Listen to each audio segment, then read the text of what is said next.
is a fraction. It's the number of ways that you can win, or what you want out of a result, over all the ways that you can win, plus all the ways that you can lose. It's the desired result over all possible scenarios. Win over win plus lose. It can also be written as a decimal.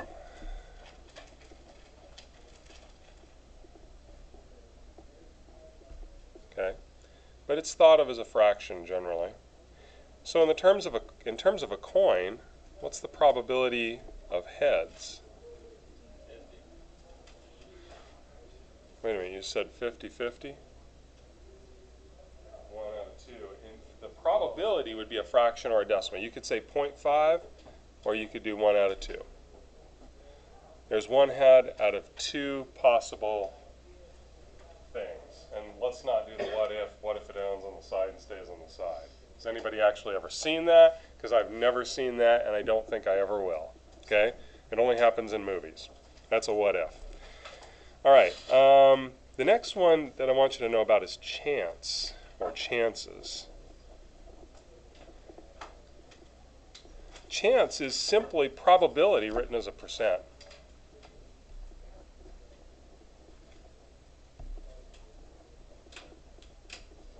Written or spoken, I guess.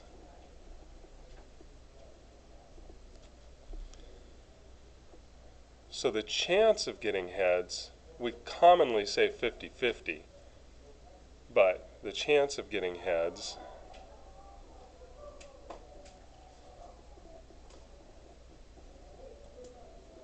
we would say is 50%.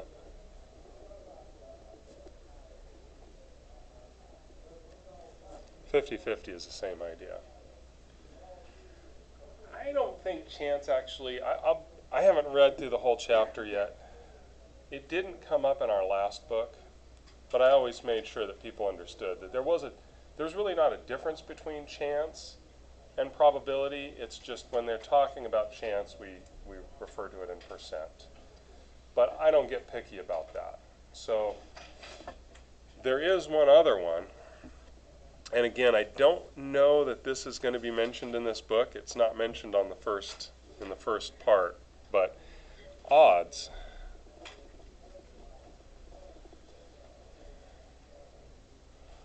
Probability and chance and odds are all 3 different ways of expressing a probability idea, a chance idea.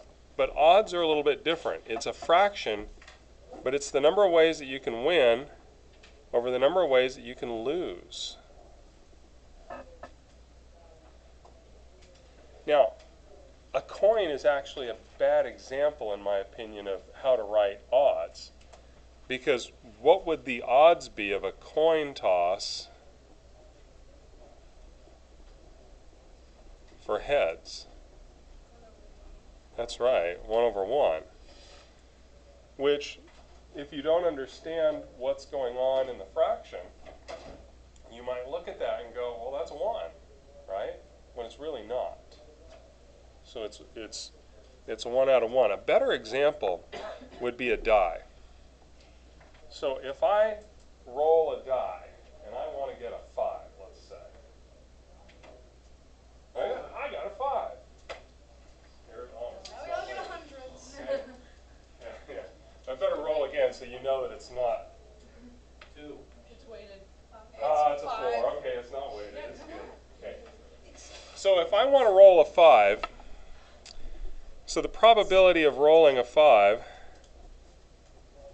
would be 1 out of 6, right? What would the odds be of rolling a 1 out of 5?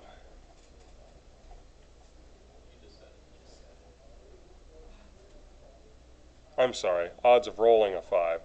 1 out of 5. It'd be 1 out of 5, yeah. Yeah. So in this case, the 1 is how many ways you can win. That's rolling a 5, because there's 1 5 on the die, out of the 6 sides on the die. All the possible ways that you could roll the die. This is the number that you want to win, not the actual number, but there's 1 5 on a die, out of 5 numbers that are not winners, right?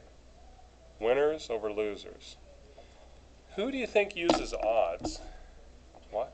Gamblers, right, it's gambling. Why? Why would Vegas use odds instead of probability? This is the same idea. It's a trickier. What do you think, Magnus? They're not counting it up the times you're going to win because it's either you're winning or you're losing. It's like black and white. It's not like you could be winning. Okay. Camille, you have a thought? The probability is greater, like the bottom is greater, so it looks like you only have a lesser chance. You have a lesser chance if you look at the probability, but if you look at the odds, it looks like you have a greater chance. I think that's really hitting at the heart of it. Melvin, do you have something? House edge, so they make sure you, no matter what, you always lose this amount of play around. The In the long run. So like yes, in the long run, in the end, they'll always make 10% in the long run. or whatever it is on the game. Some games are different than others, as I understand, but I'm not an expert.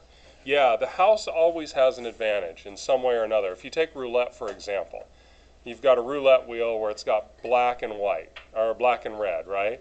But there's one square that's green. So that is, I don't know how many numbers there are. There's quite a few places that the little ball could roll into, right? But if it hits green, the house gets everything on the table, right? It's not real likely to hit green, but that's that advantage that the house has to win. So, right. So the reality is they use odds to sort of trick you. Let's talk about a football game, for example. Let's say that BSU is playing Fresno State. And as it should, right? Okay. But let's say that the odds makers say that there's a 3 to 4 odds for BSU to win. Now, if you don't understand odds, you might look at that fraction and go, man, 75% of the time, the odds makers think that that BSU is going to win here. That's not the case at all. This would be the odds version. What would the probability look like? Yeah, which is less than half. Maybe that should be the Fresno State over BSU thing, not BSU over Fresno State, right? Okay. Yeah. So if you don't understand how odds work, you might look at that and think that the probability of winning is much greater than it actually is. And that, I think, is exactly where Camille went. I totally agree with that. It becomes less important with something like the lottery. And lottery uses odds. Oh, yeah, right. 3 chances to win. We think that I just came out of it on my head, really. Yeah. Win, lose. This would be win over win plus lose. So these are equal statements. They're interchangeable. Okay? Because in odds, we only compare the ways you can win to the ways you can lose. In probability, we compare how many ways you can win versus all the ways you can play the game. Okay? That's why it's the same, it's expressing the same idea differently. Does that make sense? So they want to fool you. They want you to think that your chance of winning is greater. If you don't know the difference between chances and probability versus odds. Okay? So lottery, you want to win big. You want to win that 1.6 billion that came up the other day. Well, you have about a 1 in 300 million, and we'll calculate the exact value. About 1 in 3 million or 300 million odds. What would the probability be? 1 in 300 million and more. You're on the right track, except you're going the wrong direction. Oh, wait, no, you were going in the right direction. Sorry. I'm thinking in the wrong way. So when you look at these two fractions, the probability and the odds, is there a great difference between them? No. When your probability is very small, whether they give it to you in odds or probability is negligible. But when it's not that small, it can look like a significant difference. Okay? So anyway, just some education on probability and odds. Now let's start talking about what the book wants us to learn today. We want the probability definition.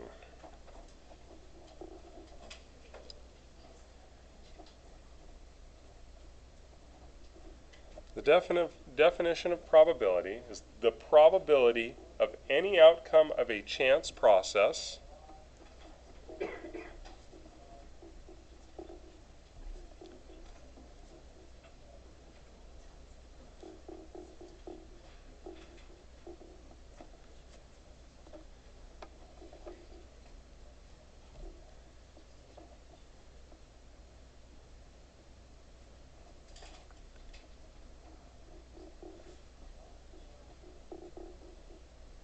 the probability of any outcome of a chance process, sorry, I keep looking at the wrong thing, is a number between 0 and 1 that describes the proportion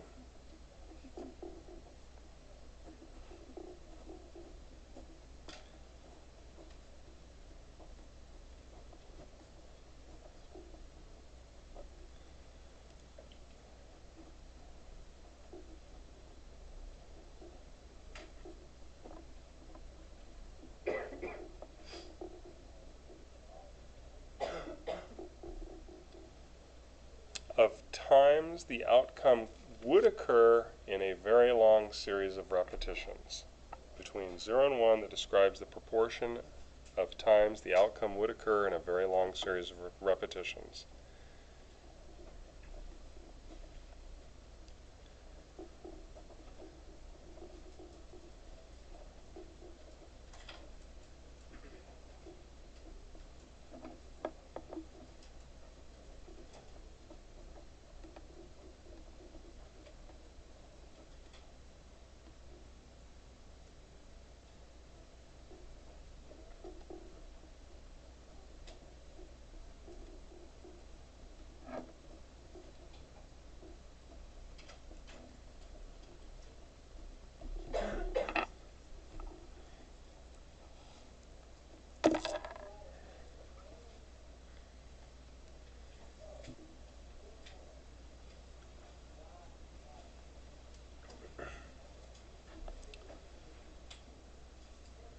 So probability can't occupy a number greater than 1 or less than 0. So there can't be like a -1 probability of something happening. And even 0 and 1 sort of can touch into the what-if questions. We want to be careful about what-if questions. For example, what's the probability that tomorrow will be Saturday? 1. Yeah, 100%. 1. What's the probability that pigs fly with their own wings? 0. I'm thinking it's 0, but hey, you know, in different people's worlds, who knows what happens, right? Okay? So, anyway, so 0 and 1, and numbers in between, like flipping a coin, that would be 0.5 or 1/2. And the idea of it having to occur over a long series of repetitions, what they're getting at there is, what if I flip the coin 3 times? What if I flip a coin 3 times? Let's see, first time is heads. You have to trust me on this, or maybe I can get some verification here. Tails, okay. Oops, that wasn't a very good flip, that was a spin. Another tails. Let's see if I can do 3 tails in a row. Oh. Tails. Oh. It's a 1 in 1 chance. Heads. Tails. So, if I flip the coin exactly 10 times, could I get 10 tails in a row? I almost did. Calculated. No. it can, probability says it could happen. Would it be likely? Oh, I thought you said if I don't. Oh, no, if I flip 10 times, could I get 10 tails in a row? Yeah. Would that be like 1 out of like 11? Or We'll calculate that later. We'll get there. We'll get there, okay? Like higher, So, the more that you flip it. the more you flip it, okay, so if I flip it, let's say I flipped it I flipped 3 tails. On the 4th time, what's the probability that I flip on the 4th time and get tails again if I've had 3 tails in a row? 1 out of 16. It's 1 out of 2. Each flip is independent. There's no, the coin doesn't have any knowledge of what's happened in the past. Oh, there's 2 heads in a row. Ah, the tail, okay. It has no knowledge, so each flip is independent. So to say you could have 16 heads in a row, what's the probability that the 17th is heads? 1 out of 2. It's no different than the first flip. So the likelihood of having really long strings is pretty low, but it can happen. You could flip the coin 100 times and get the same thing. But what would we expect? What's that? would be different at some point. Well, yeah. If I flipped a coin 100 times, Magnus, how many heads do you think I should get? What would you expect me to get? Like somewhere in the ballpark between like 40 and 60. Okay, yeah, between 40 and 60, around 50, right? I should have 50 and 50, right? But on a short string of flips, your opportunity could be all sorts of different things, right? It's only when you flip a coin or you do something repeatedly do you get close to that actual probability. And that's the next part of our notes. The law of large numbers.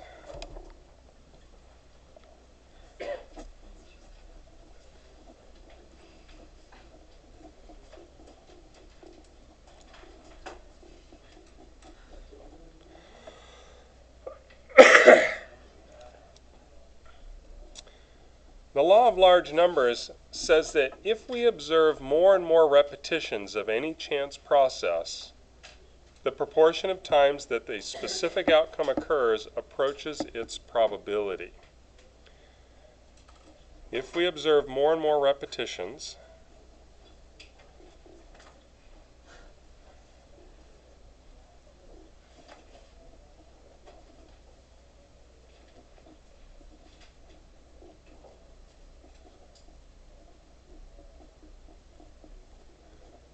of any chance process,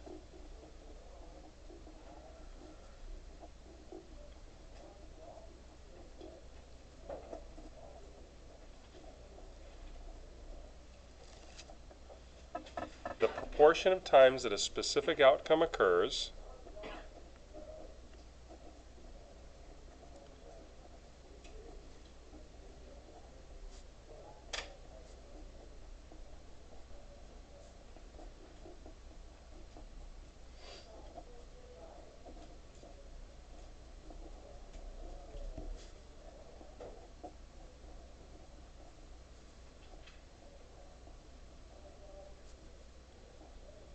approaches its probability.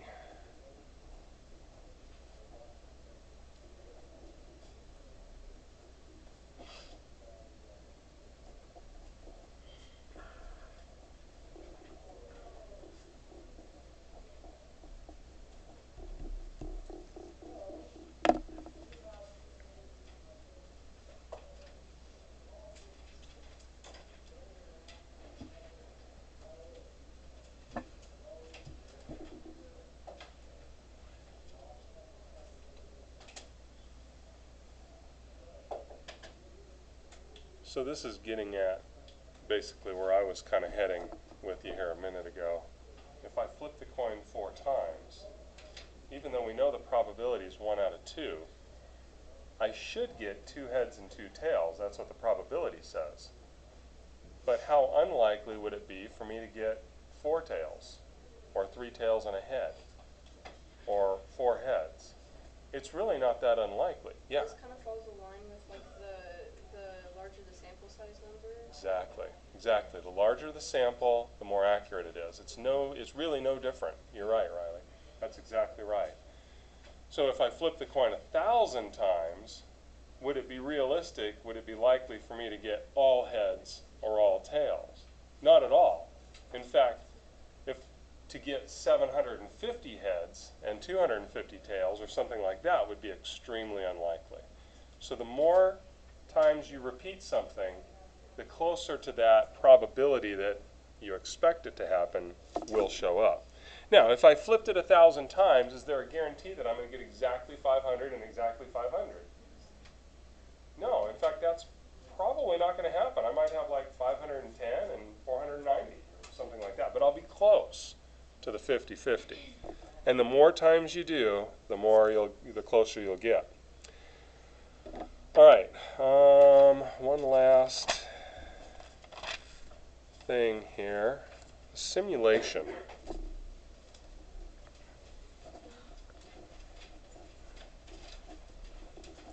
This is short. A simulation is the imitation of chance behavior.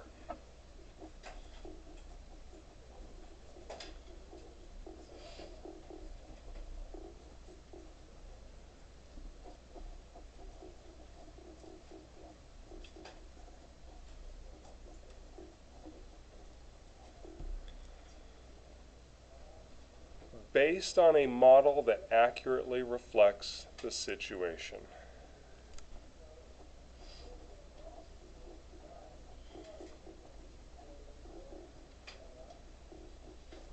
Based on a model that accurately reflects the situation.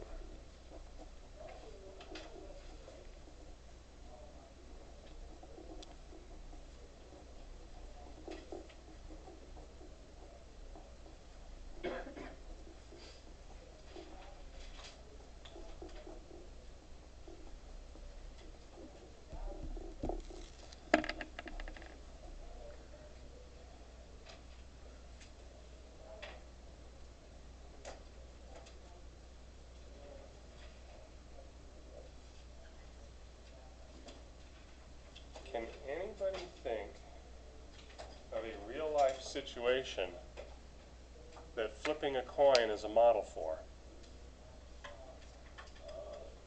Beginning of a game. Yep. Okay, beginning of a football game, who gets to win? But that's, you actually use that, right? I'm thinking a model. Shay, what do you have? Birth. Yeah, I think so. Whether you're born male or female, right? Yeah, I think so. Flipping a coin would be a probability simulation of male-female. So when we talk simulation in here, we use all sorts of different things. In fact, the calculator, as we've learned, has its own probability simulation. So you could use flipping coins for birth, right? All right, let's look at a couple problems. If you look at, let's see, where are we at? Page 309 has a question about passing a quiz.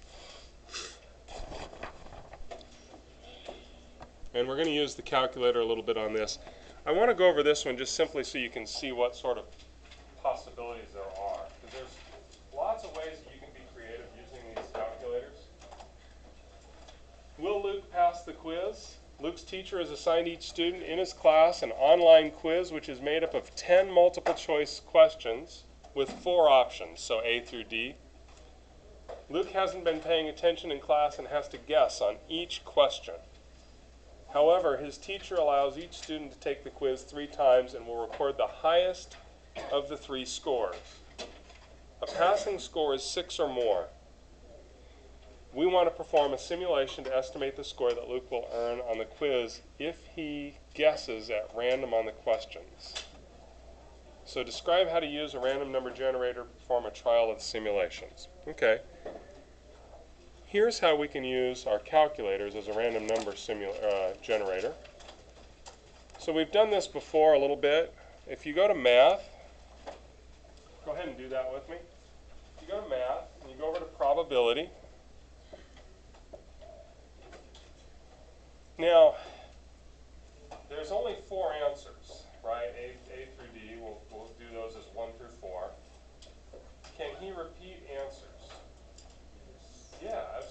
So repeating is a must in this case.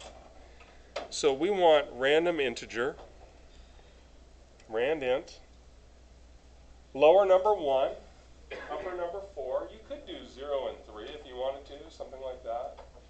I think 1 and 4 makes sense. He's got 10 questions, so n is 10. And go ahead and go to paste on that. But before you hit enter, this is the answer to A. This could be an answer to A. If you wrote this in, that would be a way to randomly, or to come up with a random set of answers for Luke. Now, here's what I'm going to do though. I'm going to hit enter, and I'm going to say these are the answers, the correct answers to the questions. Are there any ones in there? I didn't get any ones. Wow, check that out. Okay. Now yours are going to be different, and that's okay. Your numbers are going to be different, and that's totally okay. So this is going to be the test answer. So we've got B, B, C, D, B, and so forth, right? Is that how you do it? That's how I do it, yeah, for sure.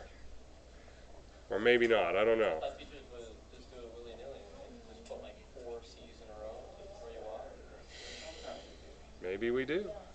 Maybe we do. Okay, so what we want to do is now we want to simulate Luke's guesses. So there's a shortcut for this. If you hit second and then enter, it'll put that same thing right back in.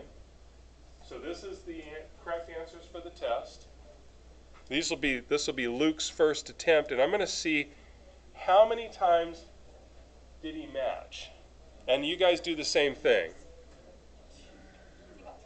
1. You got a 2 out of 10. I got 2. Yeah, I got a 2 out of 10. I was like, you was completely guessed. You got 9. You got a 9. That's cool. You literally Yeah, closed or his eyes. even, All right. So did anybody get? Did Luke? Did anybody get 5 or more? Yeah. What'd you get? I got 5. You got 5. Anybody get more than 5? Okay. So let's do it again. So second and then enter. We'll put the same thing in. And so what we're going to compare then is the second row here to the top row. And we're going to see if, again, your answers are going to be different than mine, but that's okay. 1, 2, 3, 4, 5. Yeah, I got 5 out of 10 that time. Booger's getting close to passing my quiz. Okay. Did anybody get more than 5? So far we've done this, what, about 60 times roughly? And he hasn't passed yet, right? Okay. So let's do it one more time. Let's see.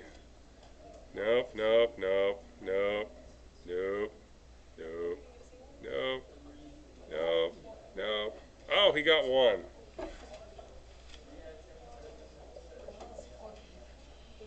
Did anybody, did Luke pass this time? Did anybody get 6 or more? 6 or more matches.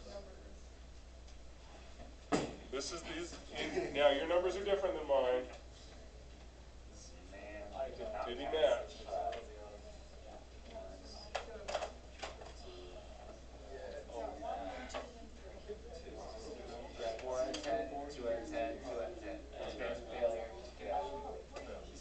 So we have roughly 100 trials, and he hasn't passed yet. Okay, in our simulation. In the last class, and I had to take a picture of it to believe it was true, but I do have the picture on my phone if you don't believe me. 100%. 8. 8 out of 10. And then somebody else got 6 out of 10. Yeah. That would be like, I didn't expect that at all. That was so unlikely. I feel like making the other kids be Yeah. Okay, so let's go back to the question. So A is, you've got that answer. They now ask us to use the dot plot. So they've done 50 simulations. We've done more than that. And in our more than 50 simulations, nobody had a 6, right? So do you believe their simulation? Because I don't. I don't.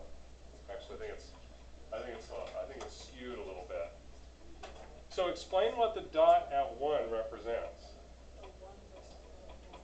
1, he got 1, right.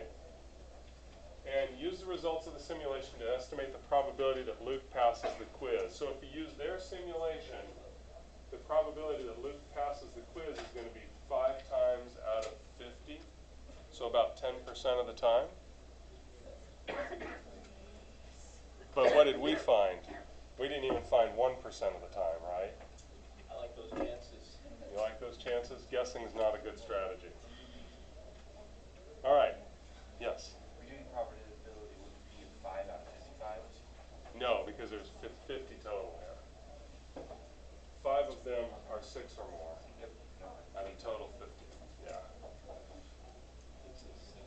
Doug is in the same class and claims to understand some of the material. If he scored 8 points on the quiz, is there convincing evidence that he understands some of the material? Yeah. Yeah, because this is blindly guessing, and Doug is over here somewhere. It's definitely outside of that 5% that I was telling you to look for. Okay, good with that one? I want to go over one more real quick. It's, on the next page is number 13. I think it's 13. Yeah. Number 13, it's bullseye. I'll write a little bit more on this one, a little less talking. In a certain archery competition, each player continues to shoot until he or she misses the center of the target twice. Quinn is one of the archers in this competition, and based on past experience, she has a 60% or 0.6 probability of hitting the center of the target on each shot. We want to design a simulation to estimate the probability that Quinn stays in the competition for at least 10 shots. Describe how you would use each of the following chance devices to perform one trial of the simulation. How about slips of paper? How can we use slips of paper to simulate this probability? Yeah. Slips of paper. Yep. On 6 of them you have a marking, and on 4 of them you don't. Okay. So 6 are marked as a hit, right? And 4 are unmarked, so it's a miss. All right. I like that. So then what would you do with those 10 slips? Put them in a box or a hat, and then you have them draw out. Now, after you draw the first one, do you put it back in? Yes. So with replacement. Very good. Very good. Yeah, because each time you have to have all those slips in the hat to make that work. So let's answer that part of that question. So this is 13.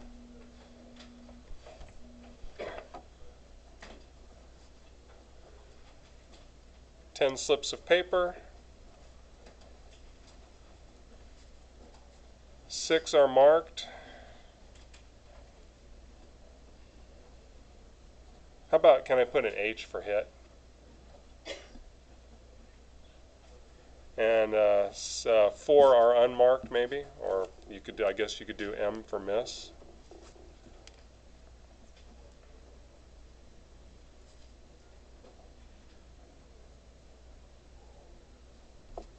So what do? We draw out of a hat, draw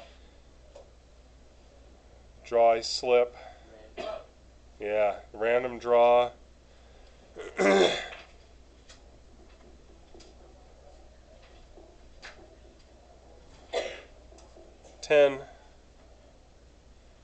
10 times with replacement, exactly.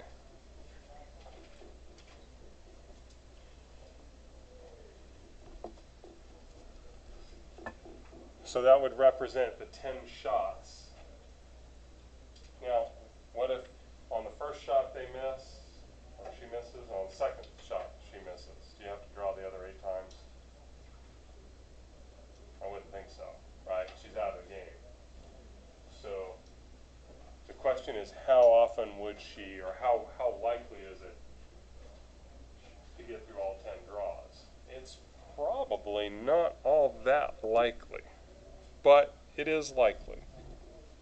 There's a chance. So the next thing says, how could we do this with a random digits table?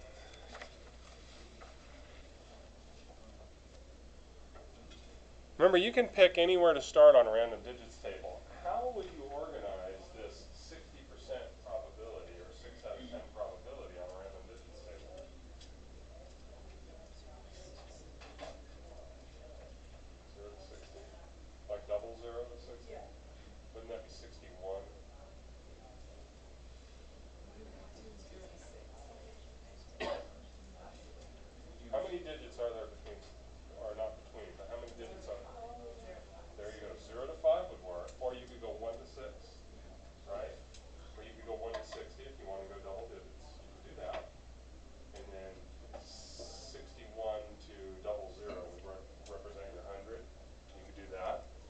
could do it with single digits or double digits. Let's say I start here on line 121 and I take 10 shots. Well, that would be, so here in the first 5 shots she's missed 3 times, and in the next 5 shots she's missed another 3 times. So that's a bummer, because if I go 1 through 6 and then 7 through 0, anything 7 to 0 would be a miss. Here, if I look over here, bummer, I've got another 3 shots missed and then another shot missed over there. So that didn't work out. She's missed 2 shots there. So to make it all through all 10, I think she can only miss 1 shot, right? Am I understanding the problem right? Yeah. I think so. She's good there. Oh, she's only missed once, the 0. So in picking that row, it looks like out of 4 times that she takes 10 shots, 1 of them she makes it through she hits 9 of the 10.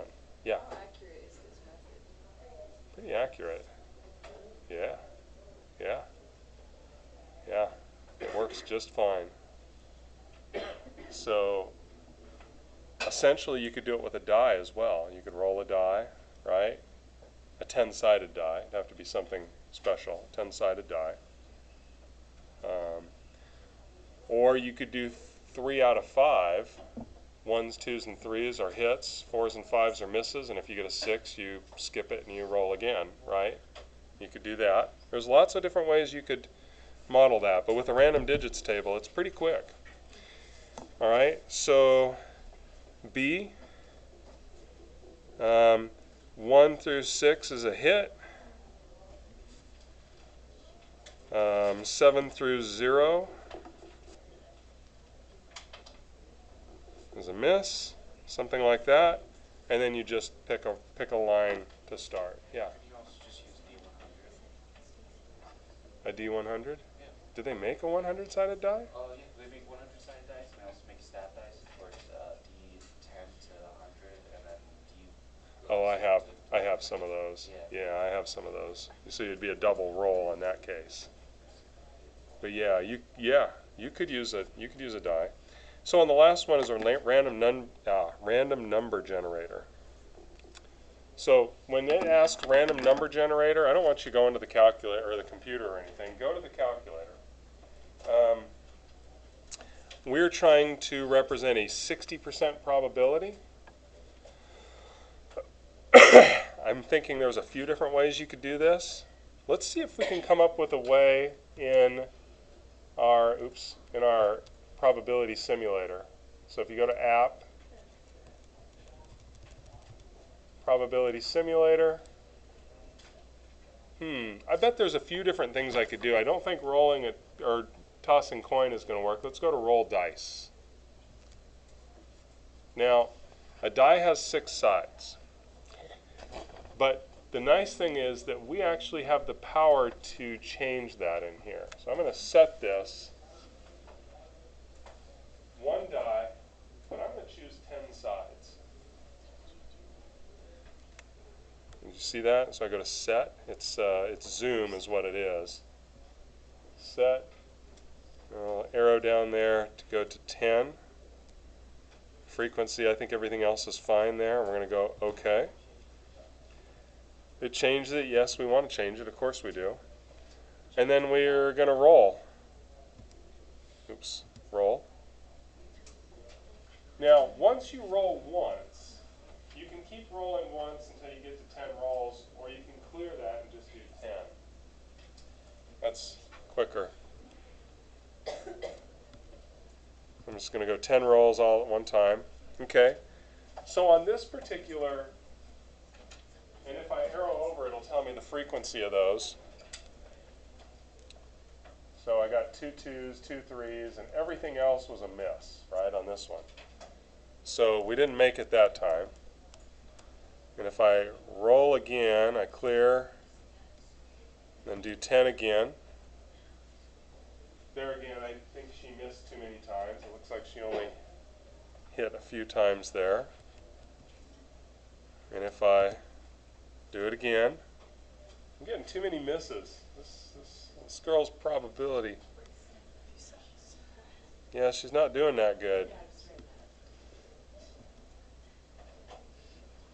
Oh, maybe.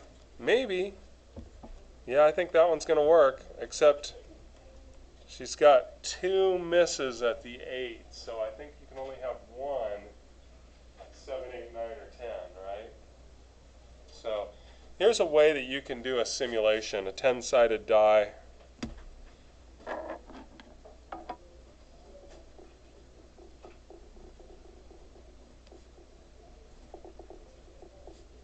In the calculator. 1 through 6 is hit. 7 to 10 is miss. And then, yeah, you just go. Okay. So feel free to play with the calculator a little bit. Give these problems a try. I think you'll get through them fairly quickly. Call me over if you have any questions. I'm going to check and see if anybody needs to take a test.